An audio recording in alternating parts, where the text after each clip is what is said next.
Hi guys, welcome back to my another blog. তো আজ আমি তোমাদের সাথে শেয়ার করব চিংড়ির মালাইকারি রেসিপি। তো আর দেরি না করে চলো ভিডিওটা শুরু করা যাক। সবার প্রথমে মাছগুলোকে আমি কেটে ধুয়ে ভালো করে পরিষ্কার করে নিয়েছি এবং এর ভিতরে লবণ, হলুদ এবং কাশ্মীরি লঙ্কার গুঁড়ো ভালো করে মাখিয়ে নেব এবং 5 থেকে 10 মিনিটের জন্য এইভাবেই ছেড়ে রাখবো। তারপর কড়াইয়ে সর্ষের তেল দিয়ে তেলটা ভালো করে গরম করে নেব এবং মাছগুলো এক এক করে ভেজে নেব।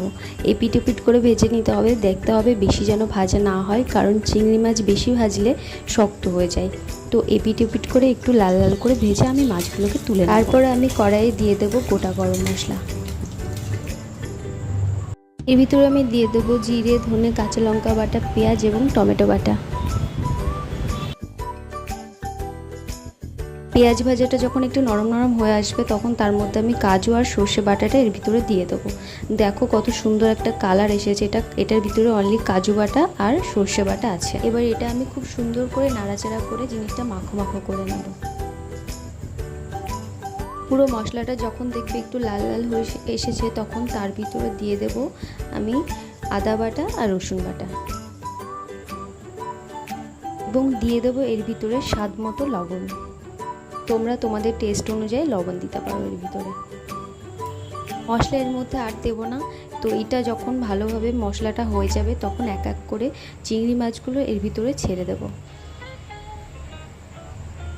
তারপর চিংড়ি মাছগুলো ভালো করে এর ভিতরে নাড়াচাড়া করার পর 1 থেকে 2 মিনিট পর এর ভিতরে আমি দিয়ে দেবো নারকেলের দুধ।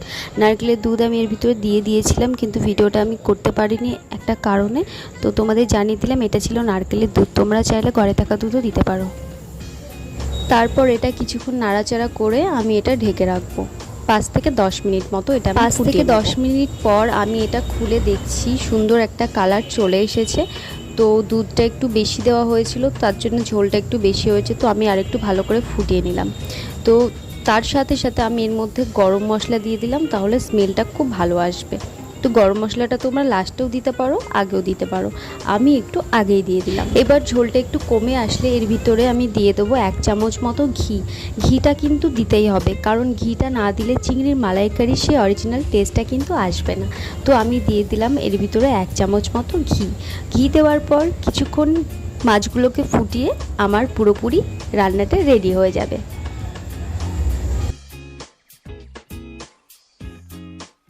দেখো বন্ধুরা, চিংড়ি মালাইকারি কেমন দেখতে হয়েছে।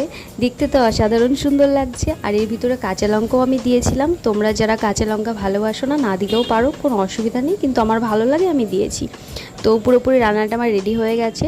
কালারটাও খুব সুন্দর হয়েছে। টেস্টটার কথা আমি বলবো না, তোমরা নিজেরা রান্না করে একবার দেখো টেস্টটা কত সুন্দর হয়েছে। তো আজকের ভিডিওটা এই পর্যন্তই। দেখা হবে আবার নতুন কোনো ভিডিওতে।